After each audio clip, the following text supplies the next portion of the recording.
Welcome in to Greenville Grit, Greenville residents in touch on 103.7 WTIB. This is the local show that keeps you connected and in touch with the issues that affect what's happening in your community. Greenville Grit is sponsored by Ribeyes, Kid Construction, and Greenville Toyota. Now, here are your hosts for Greenville Grit, Terry Williams and Michael Overton. Good evening and welcome to Greenville Grit. I'm Terry Williams. And I'm Michael Overton. Terry, good to see you after a 2-week hiatus. We did. We had a little break. That was right. Hope everyone had a good 4th of July. We have a good guest on tonight to give a lot of information. Tons. Dave Davis with the Pitt County Board of Elections, and you're the Director of Elections. That's correct. Thanks for having me here. Thanks you for coming on, and we'll this is a good time for you because filing just started this week, did it not? That's correct. Right. So there's going to be a lot of speculation about what's going on with city elections and really across the county. I was going to say a lot of that's right. A lot of elections going on this time throughout the county. Okay, but before we get into this fun discussion, in the next several months, people have to look forward to a lot of stuff. That's people right. have to look forward Lots to, Terry. of discussions. Good and bad. We're going to always thank the sponsors that allow the show to go on. So thank you so much to Greenville Toyota. If you're looking for a new Toyota or Scion, or a new used car, call Craig Goyce and the Greenville Toyota team at 321-3000. You can see them on the web at greenvilletoyota.com or across from Fresh Market on Memorial Drive. Ribeye Steakhouse. Yes. If you haven't had a chance to go, you need to go. It is fantastic. Really good. You had the pork chop last time. I did. Yeah. Yeah, steak is great, but if you don't eat steak, they still have lots of other things to offer. That's right. And great salad bar. And grilled shrimp. And really, salad bar. You know, I like to mention, we mentioned last time they have the Angus room in the back if you're looking to do private parties, right. Thursday night bands that come in. Just a really good atmosphere. They're located on the corner of Arlington and Fire Tower here in Greenville, as well as a location in Williamston. We also think the Overton Group, real estate professionals serving all of eastern North Carolina. Commercial real estate leasing, sales, property management, business brokerage, and residential brokerage. Busy. So we are going, no kidding. So we're going to take the next couple of minutes, take a break, come back, and we'll get into it with Mr. Davis about the upcoming elections. Welcome back to the Greenville Grit. I am Michael Overton along with co-host Terry Williams. And Terry, we've got Dave Davis on today. Thank you, Mr. Davis, for coming on the show. Oh, glad to be here. And your position again is the Director of Elections with Pitt County Board of Elections. That's right. So before we went to break, we mentioned that filing started this week. That's for right. the municipal, because mainly all of this is all municipal. Do we have anything other than municipal going on? Right now it's just municipal. Okay. The governor and legislature has been talking about doing a bond for the infrastructure, and that would be statewide. Okay. Okay. All right. So then that would be added to this ballot coming in November. There's time for them still to do that. Oh, yes. Okay. Oh, yes. So what municipalities is it every municipality in the county that is running this time around? That's right. And we have all 10 of them, including Falkland this year: Aden, Bethel, Fountain, Falkland, Farmville, Greenville, Grifton, Grimesland, and Winterville. That's a lot. A lot to take Terry in. and I just like to pick on the Greenville guys. I know. We don't get to talk about the other ones very much. That's right. So anyway, well, I think maybe you could tell the public, give them information about the filing period. Like you said, it started at a certain date and then it ends at a certain date, and sort of the procedure, what happens for the candidates after that. Okay. It generally will start the first Friday of July, but this year with July 4th or Independence Day was observed on the 3rd. So we were closed, and that's why we started at 8 o'clock, first thing Monday morning. Okay. Where usually you start at noon. Now, it will end the usual period. It'll run for 2 weeks. So the 17th at noon is when filing will end. And we've seen the most excitement the first day, and we'll see the second most excitement on the last day. The last day, That's when I at did the it. last minute. I know. Terry, you going to be doing it on the last day? No, let's don't talk about it. So, just Greenville, for example, because we do cover them more, here on the show. So how many people have filed right now in Greenville to run? Not that many. We've had Alan Thomas come in to file for his seat. Calvin Mercer sent his paperwork in because he's out of town. Okay. Terry Boardman has filed against Rick Smiley. So that right now is the only contested contest we have in District 4. Candy sent her paperwork in for District 1.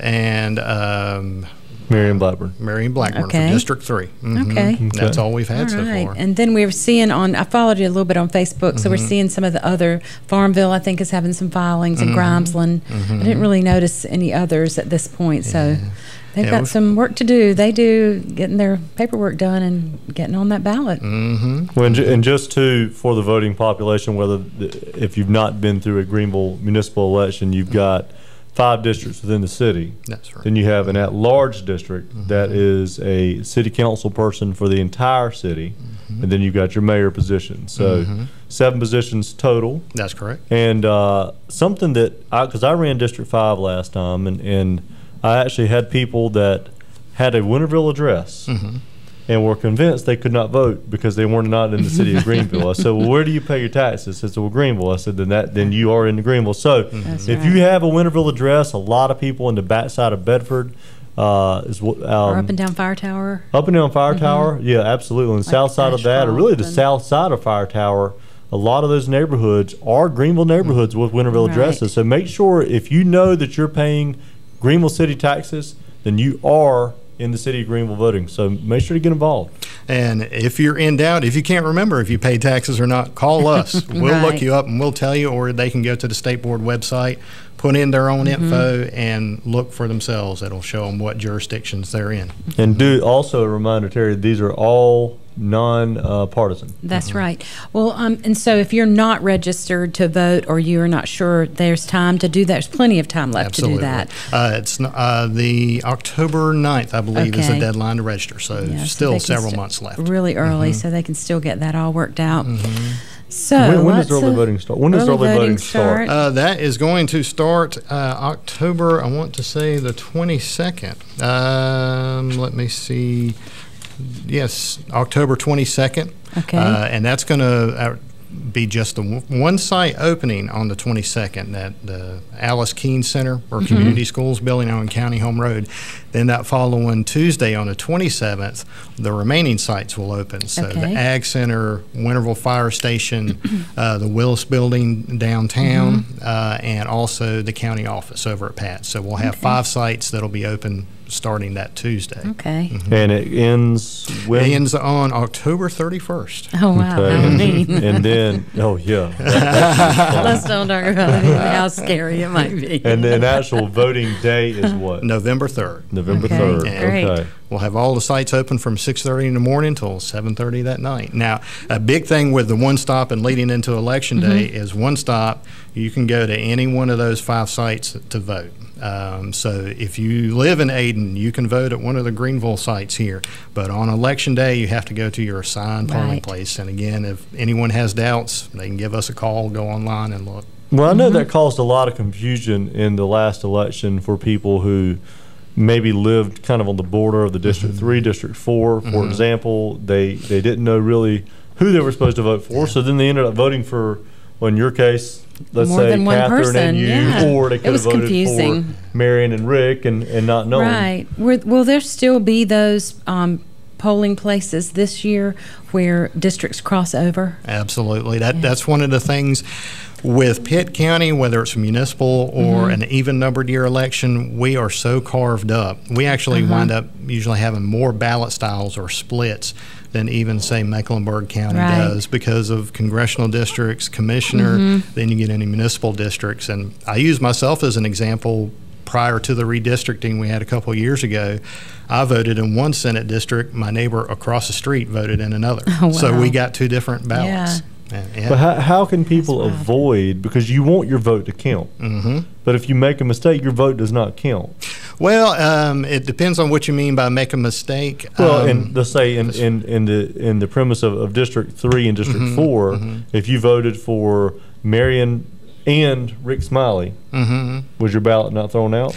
Well, if you talk about writing in somebody's name, you're only going to be able to vote for who you're eligible to vote for. So if you got a District 3 ballot that had Marion's name on it, and you wrote in Rick Smiley as the write-in, no, that's not really going to count. And we'll have it as a write-in, but as a write-in vote for Rick, because he's a District 4 candidate, it wouldn't be given to him. Yeah. Wow, there was some confusion, needless to say. So, well, you have some facts and figures you've worked on about like the voting population statistics and sort of. We'll let you talk about some things you would like to cover and get out to the public for their knowledge. Now, one of the things we always urge people is to be sure and get out and vote. We always hear that. Well, it won't make a difference, but I've been with the elections office since 2003. We've had 2 contests decided by 1 vote. Wow. We've had 1 decided by 2 votes. So it can make a difference. Right, exactly. Whether you stay home or get out and vote. And we've seen, talking about the write-ins, they do come into play. It can get confusing. With nonpartisan contests, every contest is going to have at least 1 write-in slot. When you get into, say, Grimesland, where there's 5 seats up, there's going to be 5 write-in slots. Because you can write in 5 names. You're eligible for that. And that's where we see in Grimesland, we've had write-in candidates win there. It's such a small town. There's some conversation in the last election about that in Grimesland. Yeah. We actually, what was so interesting there, we had 4 candidates file for 5 seats. Wow. So filing came to an end and only 4 people had filed, so we knew a write-in was going to win. Then on top of it, after the election, everything's done, we get the official results, and 2 individuals had tied as far as write-ins. Oh my gosh. And in which case, that question always comes up. It's actually in the law, it would be a game of chance. So they would come into the board and they would either flip a coin, play Monopoly, do whatever. That just amazes me. And whoever wins gets a seat. But in that case, one of the individuals, he deferred to the other, because he had been on the board before. So he said, "I'll just step aside and let him have it." So it can really get interesting, and where you'll have, and in Grimesland prior to that, we had in 2009 5 people filed for the 5 seats. And then a write-in campaign was ran, and that individual wound up getting the 2nd highest number of votes. So one of those 5 people that filed didn't get a seat. So how, you go in and you vote and you feed this into the machine. How does that take into consideration if, let's just say, you didn't fill out any of the ballot and only wrote in a name? How is that counted? As long as you darken into oval, that's the main thing at the that it's write-in part. Looking for. Okay. What it does is when you darken into oval, that lets the machine know. The machines we have right now, when you feed it in, it notices that there's a write-in, and it'll drop it onto the right-hand side. Okay. All the regular ballots that don't have any write-ins go to the left hand. And what happens is at the end of the night, when they're getting the ballots out of the machine, they sit there and by hand write out all the names that were written in. And for one stop, for the absentees, the same thing is going in. We have to, with our official abstract, report those, how many each individual name received. And where it comes into play, what we were talking about before, we have to look at that as well as, like you were using Rick Smiley and Marion Blackburn example. That would be one of those cases where, okay, they wrote in Rick Smiley's name, but he's not eligible for that seat, so it would just fall under miscellaneous because the person not only has to have their name written in, but they have to be eligible. Right. So would that have counted for anybody? No. Yeah, no. So it just doesn't That count. would It's have really been, important for people to know that. Yeah. So if you have a ballot and you're not going to blacken any of the people that it's pre-printed and you're going to write in, but you don't blacken the write-in circle, it won't count. That's right. Yeah, they really need to know that. It's very important if they're going to take the time to go vote to know how to fill out the ballot. Yeah. And that's the main thing is check marks. Sometimes the machine will catch it, sometimes it won't.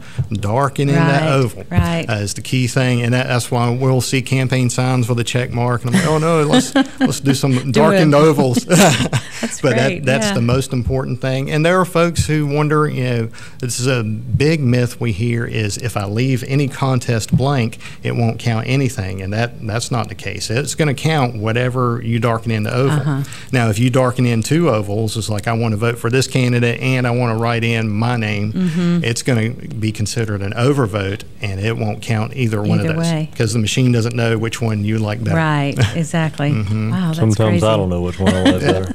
We've had that happen. Well, not us. We've heard tell in another county, a lady who had been a teacher her whole life, and the 2 candidates that were running, she knew and promised she would vote for both of them. Oh, gosh. So she darkened into ovals for both. Hey, And she did what she said she was exactly. gonna do. The machine told her, "You've overvoted. You voted for too many in this contest." And she told him, "That's what I want." And you hit wow, accept. so it really and that way, I didn't won't count. lie when I tell them I marked the ballot for you. So we talked about dates a few minutes ago, but if you wanted an absentee ballot, now they have different dates than That's right. everything else. What would they do for that? They just need to fill out an absentee request form. Part of the legislation in 2013 included the absentees, where used to it had to be a specific form. You couldn't make copies of it, or you can just write on a piece of paper and give it to us. Now with the law is there's a set form that you have to use, but you can actually do absentee drives, so people can make copies of them. They can go ahead and start sending us absentee requests now. The form is on our webpage, the state board webpage. Okay. We, back in March, received, I think, our first absentee Oh, request wow. for That's this November's funny. election. Yeah. Now, the deadline is that Tuesday before the election. So Okay. October 27th, by 5 o'clock, it has to be that request in our office. And we'll mail the ballot out to the individual. And with absentees, anybody can bring in the request. So it doesn't have to be a near relative, the voter themselves. Now, a near relative or legal guardian can fill out the form and request a ballot on behalf, but not a stranger. Right.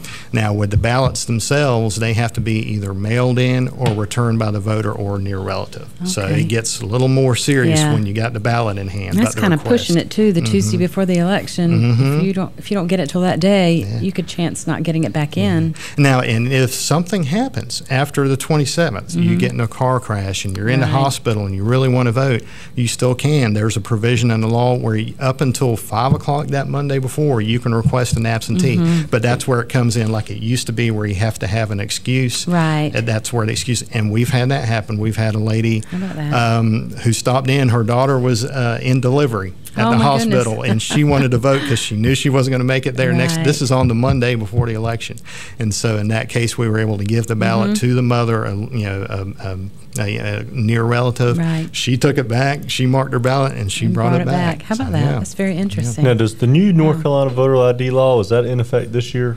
Not this year, not Okay. yet. That will start in next year in 2016, where they'll have to show a photo ID when they come in and vote. And all of the last year elections, the primary in general, and with this year's election, when you come in and vote, our poll workers are going to be asking questions. And a lot of people misinterpreted it and they got upset and left because they didn't realize they weren't saying that they needed to see the ID. They were letting people know, because a lot of times the dialogue will start with, well, do you have a photo ID?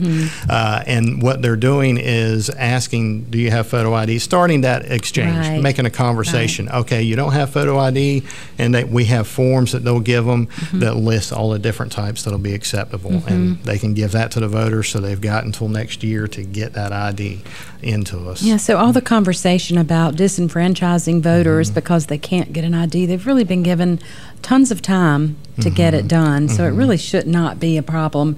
I mean, you can get it in the next year Yeah. if you don't have a driver's license or whatever. What do you see with municipal elections? Someone told me this one time, that municipal turnout is only 15 to 20%. That's right. It's usually pretty low. It's, and that's why we try to encourage everybody to get out and vote. We don't know why, and it's not just us here, not just in Right. Greenville. Well, yeah, I've heard it's of state- across the yeah. state. It is. Yeah. It's pretty horrendous as far as the turnout, and you would think it would entice people to come out more because it's people It's where that they they live. know. Right, Exactly. I know. Yes, they know the people that are on the ballot, and they Exactly. won't come Well, out. it's kind of like the people, if you're in that position, and look, I get that it's a thankless job. I mean, being a politician is thankless, but you have the people complaining to you, and I wonder how many of the people that complain actually went and took the time to actually vote. No. Well, I'll tell you, early voting is so simple. If everyone would just take that time during that time before the election day, it's so easy, and usually you don't have to wait too long. That's right. It usually goes pretty fast. They should Well, utilize what that. other statistics do you have that you want to throw out to us? Well, those are the main ones as far as you mentioned about the percentage, and it could affect it some if we have that statewide bond on there, because then you're factoring into total registration rather than just municipal registration. We saw that the last go round because we had the PCC bond. We had it before with some other statewide issues. But when you look at the numbers, when you break it down to just municipal, you were right on about the 15%. What can we do to increase it? I honestly don't know. We've actually seen people before where they'll come in and get their ballot. And I've seen this at one stop, and it happens on election day. They'll look and see Greenville, for example, with the mayor at large and the district. So just 3 contests. They'll look at it and say, "This is all I get to vote for," and throw it down and walk out. That's wild. It's like you've already been there. You're halfway there, and just mark who you want and put it in a machine. But they want a whole double-sided ballot. They want tell them to write people in. I mean, exactly. Well, now for the municipal election for Greenville, if the bond for that we've been working on all year will be on that ballot as well. So I think they're thinking and hoping we'll have more voter participation because of that bond. Is that? Well, yes, have you seen that in the past when there's a local bond, not necessarily the statewide one, that might encourage people to get out and vote? You might have a bigger turnout. Yeah, it will. We will see that with the when you have a statewide bond. Just that issue alone sometimes will bring some of the municipal people out, and then they're I'll go ahead and vote. Right. And, for the mayor or commissioner or council while I'm here. You wish they would do that anyway, but that does entice people to come out. Well, I think, Terry, right now is a good time to take our second break. Sounds good. So we're going to take our next 2 minutes so you can hear from our sponsors, and we're going to come back and finish up with Dave Davis. Government 5-star safety ratings are part of the U.S. Department of Transportation's new car assessment program, safercar.gov.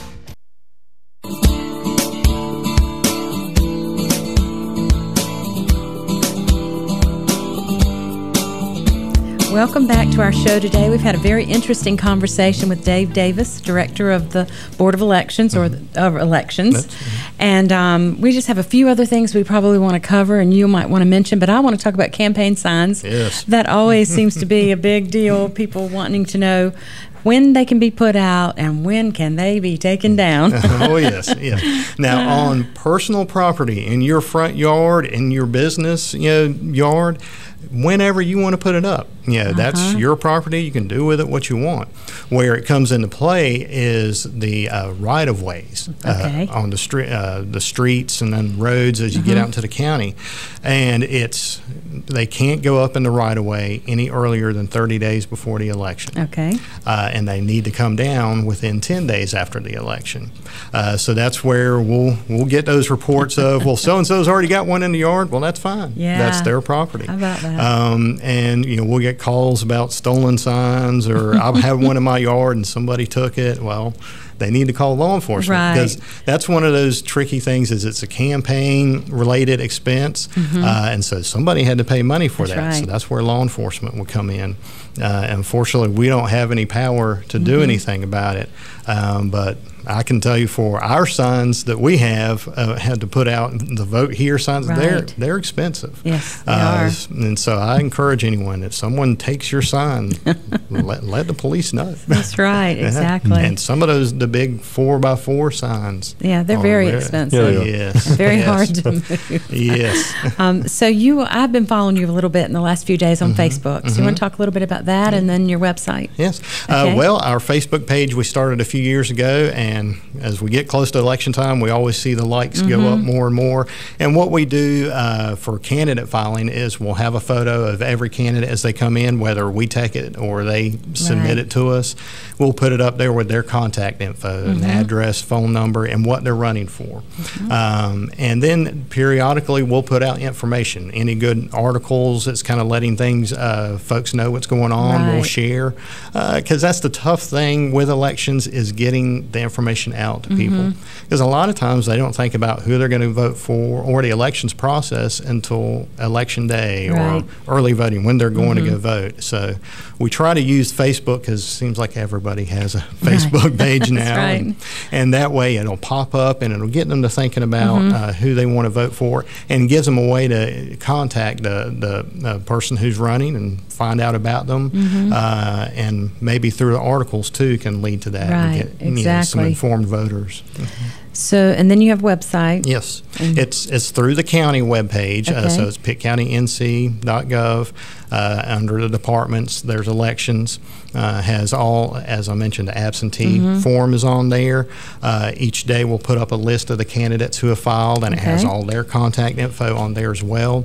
Has info about the ID that's coming up in 2016. There's a separate website for that, isn't there, through the state? Yeah, yes, so exactly. they can go on that and find out all the... The great thing with that is people can take the charge on that, and that's what the outreach team at the state board has kind of designed with that web page. And within the web page, there's actually a packet with signs and such that people can print out, and if at their organizations, meetings in their offices, whatever, they can have there to distribute out to folks. That's great. Now tell everybody where your office is in case they do have to stop by You got about and 20 talk seconds. with you really quickly. We're in a green modular unit behind the county office building, 1717 West 5th Street. For the folks who've been around for a while, the old hospital. Old Okay, hospital. great. Dave, All thank right. you for coming on. It's I been appreciate great. it. the Very information. informative. And if you have an issue with our city, Greenville, or any city in this county, get out and vote. That's right. Or get involved, run for office. So thank you for joining in. You can join in again Friday night at 6:30 on Cable 7, as well as Saturday morning on Cable 7 at 9:30, or catch us on YouTube by typing in Greenville Grit. Until then, we'll see you next week.